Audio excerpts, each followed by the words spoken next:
And I'm going to walk you through CSC578 homework number 1.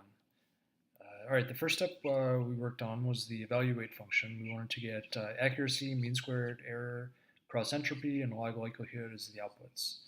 So you can see here, ACC was the number accurate, mean squared error I calculated here, I calculated cross entropy, I calculated log likelihood, and the function returned number accurate, accuracy, and all these values.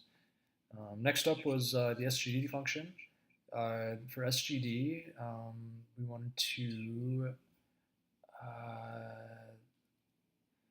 wanted to collect performance results, and we also wanted to implement early stopping.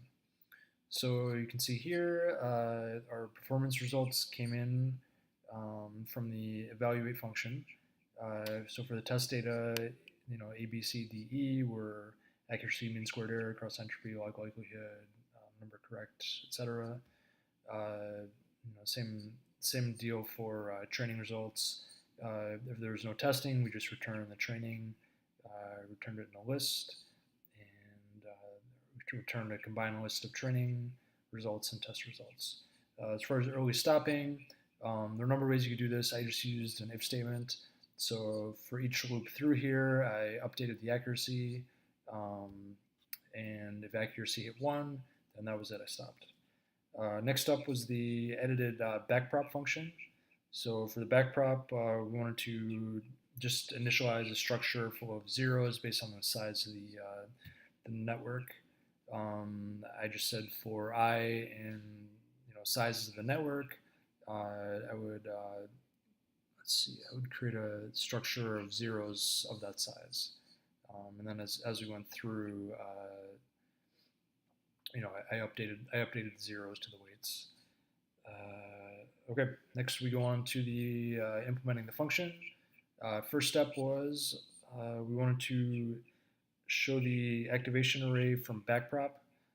So to do this, we loaded in the Iris 423 network, looked at these two instances, called the neural network with the test and the training, and then we printed out the activation array. Here it is. These are the activations.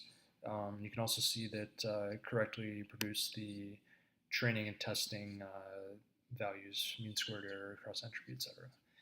Next up was we wanted to show early stopping for the SGD function.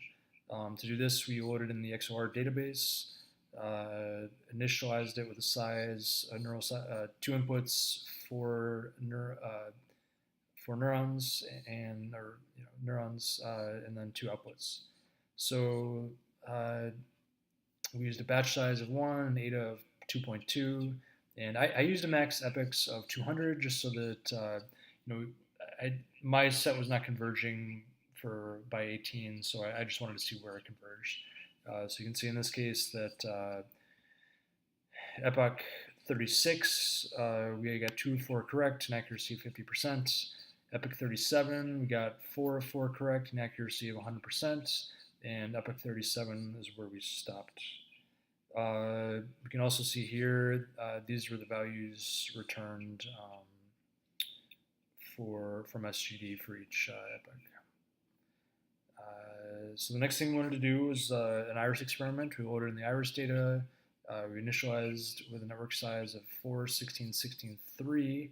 I used a mini batch size of 2 and an eta of 2.2 and a large max epochs just to see how it converged.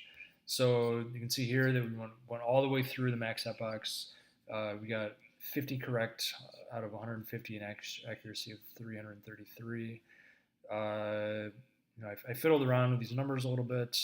I still couldn't get them all to be predicted correctly, but the best I could do was I used a 200, 200, 200, 200, 200 network, and I got this to converge to 149 out of 150 correct by epoch 20. You can see the mean squared error decreased and decreased and decreased, but we just couldn't get quite to the 100% error. Thank you, and that's